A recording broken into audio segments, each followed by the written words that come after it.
స్వామీజీ వందే మాత్రం గురించి ఇందాక అన్నారు. నిన్న మన రాష్ట్ర అసెంబ్లీలో వందే మాత్రం గీతం వస్తున్నప్పుడు ఎంఐఎం పార్టీకి సంబంధించిన వాళ్ళందరూ కూడా బయటికి వెళ్ళిపోవడం జరిగింది. గీతం ఆలపించినంత సేపు కూడా. సో ఇట్లాంటి దౌర్భాగ్య పరిస్థితి మన రాష్ట్రంలోనే కాదు, మన దేశంలో చాలా ప్రాంతాల్లో ఉంది. ఇట్లాంటి నేపథ్యంలోనే నిజానికి సనాతన ధర్మాన్ని కాపాడుకోవాలంటే ఏం చేయాలి? సనాతన ధర్మం కాపాడుకోవాలంటే ఒకటేనమ్మా. ఇప్పుడు వాస్తవానికి ఎంఐఎం అంటున్నాం మనం. ఎంఐఎం కానీ, ఇస్లాం మతం కానీ, క్రిస్టియన్ మతం కానీ, వీళ్ళతో మనము ఒక రకమైన ఇబ్బందిగా ఫీల్ అవుతున్నాం. వాస్తవానికి ఎందుకు ఫీల్ అవుతున్నామంటే ఆ మతంలో ఉన్నవారే ఎక్కువ ఫీల్ అవుతున్నారు మనకంటే. మనకు తెలియట్లేదు, బయట పడట్లేదు వాళ్ళు. ఇస్లాము క్రిస్టియన్ మతంలో చాలా మంది శాస్త్రవేత్తలకి టార్చర్ పెట్టి చంపేశారు. ఎందుకంటే వారు నమ్మకం మీద నిలబడ్డారు, నిజం మీద, తత్వం మీద, జ్ఞానం మీద నిలబడలేదు. ఆ మతాలు, మతం అంటే అభిప్రాయాలు. మనకి మతం ఉంది, హిందూ మతం, అది అభిప్రాయాలే. అందువల్ల మన మతం వల్ల మనం ఫెయిల్డ్, మన ధర్మం వల్ల నిలబడగలుగుతున్నాం ఈ రోజుకి కూడా. అందువల్ల మతంలో ఎప్పుడు కూడా మతాలు సమానం కావు. మీ అభిప్రాయం వేరు, నా అభిప్రాయం వేరు కదా. మీ ఫుడ్ హ్యాబిట్లు వేరు, నా ఫుడ్ హ్యాబిట్లు వేరు కదా. మీకు ఇంట్రెస్ట్, మీ డ్రెస్ ఇంట్రెస్ట్ వేరు, నా డ్రెస్ ఇంట్రెస్ట్ వేరు కదా. అన్ని వేరు వేరు. అంటే మీ అభిప్రాయాలన్నీ మీ మతం, నా అభిప్రాయాలన్నీ నా మతం. ఇద్దరిని బలవంతం చేసి పాటించండి తప్పు కదా. అందుకే వాళ్ళు ఏం చేస్తున్నారంటే వాళ్ళకు ఒక ధర్మం బేస్ కాదు, ఆధారం లేదు. కాబట్టి మేము నెంబర్ తక్కువైపోతుంది అని ఎక్స్పాన్షన్ మోడ్ అని అక్కడ స్టార్ట్ అయ్యింది. ఇన్సెక్యూర్ ప్రాబ్లం, అభద్రత దీనికి కారణం. అందువలన కన్వర్షన్ స్టార్ట్ చేశారు, మత మార్పిడి, మొత్తం మార్చుకోవడం. ఎప్పుడైతే conversion is violence, conversion is equal to synonym violence start అవుతుంది. ఎందుకంటే ఇప్పుడు నేను ఈ విధంగా కాషాయం బట్టలేసాను, మిమ్మల్ని బలవంతంగా కాషాయం వేయమంటే అది ఏం సందర్భం ఉచితంగా ఉండదు. ఈ విధంగానే మన సనాతన ధర్మం అనే పేరులో కూడా అనేక మతాలు ఉన్నాయి. మరి ఇక్కడే మనకి మతం ప్రధానమా, ధర్మం ప్రధానమా? ఏ దిశగా ఆలోచించాలి? ఎగ్జాక్ట్లీ, ఇప్పుడు మంచి ప్రశ్న వేశారు. ధర్మం అనేది ప్రధానము, మతం అనేది వ్యక్తిగతం, ధర్మం అనేది సమాజం కోసము. కాబట్టి మన సనాతన ధర్మములో ఉన్న కొన్ని గ్రూపులు ఉన్నాయి. వీరశైవిజం సపోజ్, కొంతమంది అందరు వీరశైవం కాదు, శ్రీ వైష్ణవం సపోజ్, ఇస్కాన్, అదే విధంగా బ్రహ్మకుమారి, ఇలా నంబర్ ఆఫ్ గ్రూప్స్ ఉన్నాయి. అన్ని కూడా మళ్ళీ ఒకటి కాదు. మళ్ళీ ఇప్పుడు ఇస్కాన్ ఉన్నది. ఇస్కాన్ వాళ్ళ లక్షణం ఏంటంటే, వారి యొక్క స్థితిగతులు ఏంటంటే కృష్ణ ఈజ్ అల్టిమేట్. ఇంకా వేరే దేవి దేవతలు మీరు ఎవరిని చెప్పినా డెమి గాడ్ అంటారు. సో అక్కడ వాళ్ళకున్న ప్రాబ్లం ఏంటంటే సనాతన ధర్మములో ఒక మతము ఇస్కాన్, సనాతన ధర్మం కాదు. సనాతన ధర్మం అనేది సాగరం, సముద్రం. దాంట్లో ఒక కెరటం అనేది కెరటము చిన్నది. ఈ సనాతన ధర్మంలో ఇస్కాన్ అనే గ్రూప్ ఒక మతం, వాళ్ళ అభిప్రాయాలు. వాళ్ళు హరే కృష్ణ ముందనుకుంటారు, అంటే హరే రామ. ఇప్పుడు వీరశైవులు, వైష్ణవులని, ఆల్వార్లు, నాయనార్లు అని తమిళనాడు స్టార్ట్ అయిన గొడవ అది. ఇప్పుడు వాళ్ళేమంటారంటే ఇప్పుడు కూడా శ్రీమన్నారాయణ అనే ఒక గ్రూప్ ఉంటది అనమాట. వాళ్ళకి ఏ దేవాలయం, రామాలయం చూసినా వాళ్ళకి శ్రీమన్నారాయణ కనిపిస్తాడు. దీన్ని ఏదో రకంగా మార్చేయాలి, శ్రీమన్నారాయణ అనే దృష్టి ఉంటది అనమాట వాళ్ళకి.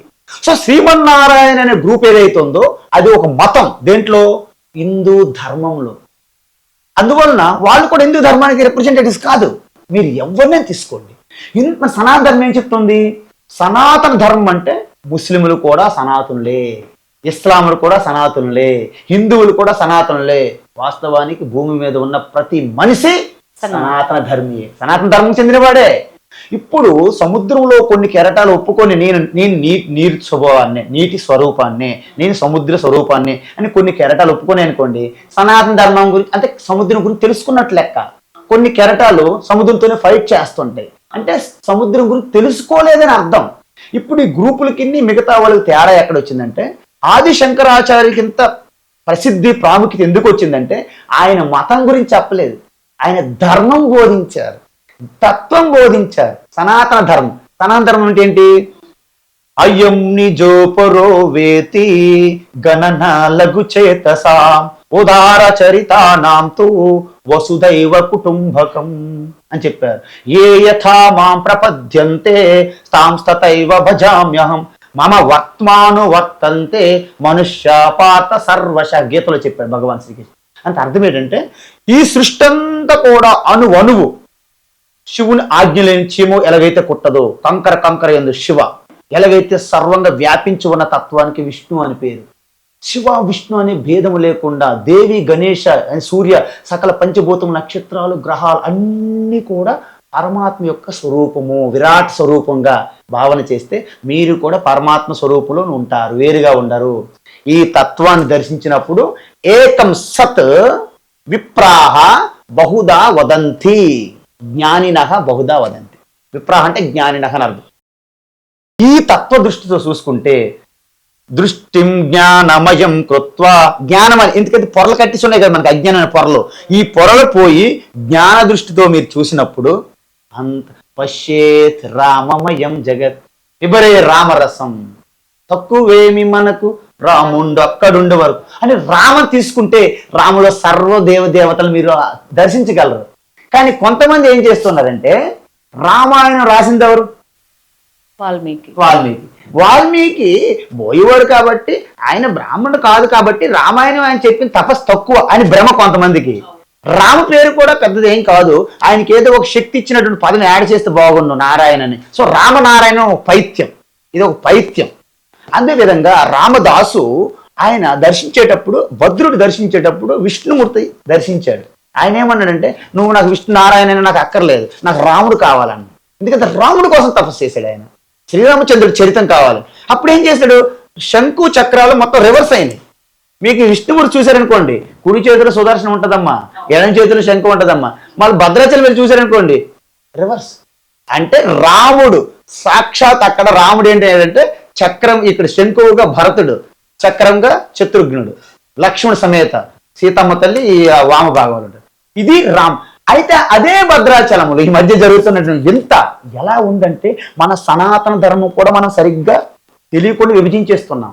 నా స్వార్థం కోసం, ధర్మం కోసం ఉండాలి. ఫస్ట్ దేశం ఉంటే ధర్మం ఉంటుంది కదమ్మా. ఫస్ట్ దేశం, తర్వాత ధర్మం, తర్వాత మీ కుటుంబం, లాస్ట్కు మీరు. ఇప్పుడు మన వాళ్ళు ఏం చేస్తున్నారు, నేను ఫస్ట్, తర్వాత ఫ్యామిలీ, తర్వాత ధర్మం, తర్వాత దేశం. ఇది ఏమవుతుంది, మొత్తం సర్వనాశనం అవుతుంది. అప్పుడు నీ దేశం ఉండదు, నీ ధర్మం ఉండదు, నీ కుటుంబం ఉండదు, లాస్ట్ నువ్వు ఉండవు కదా. సో ఇది మన యొక్క తప్పుడు ఆలోచన. అందువలన త్యాగరాజు ఏం చేశారంటే మొత్తం రామ అని మొత్తం ఇంత గొప్ప శబ్దం ఉపనిషత్తులో ఉంది. రామ రహస్యోపనిషత్తు, ఎన్నో ఉపనిషత్తులు ఉన్నాయి. కలి సంతానోత్తర ఉపనిషత్తులు చాలా మంది ఉంటాయి. ఈ ఉపనిషత్తులన్నింటిలో రామ ఏంటంటే ఇక్కడ వైష్ణవని శైవజం లేదు రామ శబ్దంలో. నేను ముందే చెప్పాను మీకు, శైవులని వైష్ణవులని ఒక గ్రూపులుగా ఉన్నవారు, ఇస్కాన్ గ్రూపులుగా సముద్రంలోని కెరటాలు సనాతన ధర్మం రిప్రజెంటేటివ్ కాదు. సనాతన ధర్మంలో మీరు ఎటు బొట్టు పెట్టుకున్నా, కట్టు బొట్టు జుట్టు, ఏమి చూడండి, కట్టు బొట్టు జుట్టు, ఈ మూడింటికి ప్రాధాన్యత లేదు సనాతన ధర్మానికి. మీరు ఎలాగైనా బట్టలు కట్టుకోండి, కాకపోతే డిగ్నిటీగా ఉండాలి, అసభ్యకరంగా ఉండకూడదు. బట్టలు మీరు ఎలాగైనా కట్టండి, అసభ్యంగా మనకు ఉండకూడదు. సో ఏ విధంగా బొట్టు పెట్టుకోండి మీ ఇష్టం. కట్టు బొట్టు జుట్టు, మీరు గుండు తీసుకుంటారా జుట్టు వదులుకుంటారా మీ ఇష్టం. దానికి ధర్మానికి తత్వానికి సంబంధం లేదు. ఈ మూడింటి మీద సీరియస్ అయిపోయి చాలా కోపంగా చాలా చాలా సీరియస్నెస్ అనమాట, అంటే వాళ్ళకి తత్వం తెలియదని అర్థం, అంతే కదమ్మా. సో ఈ విధంగా ఇప్పుడు ఉన్నటువంటి మన సనాతన ధర్మము అని హిందూ మతం లెక్క చెప్పుకుంటున్నాం కాబట్టి స్వామి చిన్మయానంద అంటే మా గురువు పరమ గురువు అనమాట స్వామి చిన్మయానంద. ఆయన ఏమన్నారంటే మనము ఏ ఇస్లాం వాళ్ళు, క్రిస్టియన్ వాళ్ళు హిందూ మతంలో రావక్కర్లేదు. ఆయన దుబాయ్లో చెప్పారు గీతా క్లాస్. వాళ్ళందరూ అన్నారు అయితే మేమందరం హిందువులో కన్వర్ట్ అవ్వాలా? మీరు ఎవ్వరు కన్వర్ట్ అవ్వద్దు, మాకు ఎనఫ్ నెంబర్ ఉన్నది, మాకు కావాల్సిన నెంబర్ ఉన్నది. మా ప్రాబ్లం ఏంటంటే భ్రమలో, మూర్ఖత్వంలో, మోహంలో ఉన్న హిందువుల్ని జ్ఞానంగా ఉండి హిందువులుగా మార్చడమే మా ప్రయత్నం అని చెప్పాడు ఆయన. అంటే we are always convert, transform ignorant, deluded Hindus to informed, realized, educated, enlightened Hindus గా మనం మార్చుకోవాలి.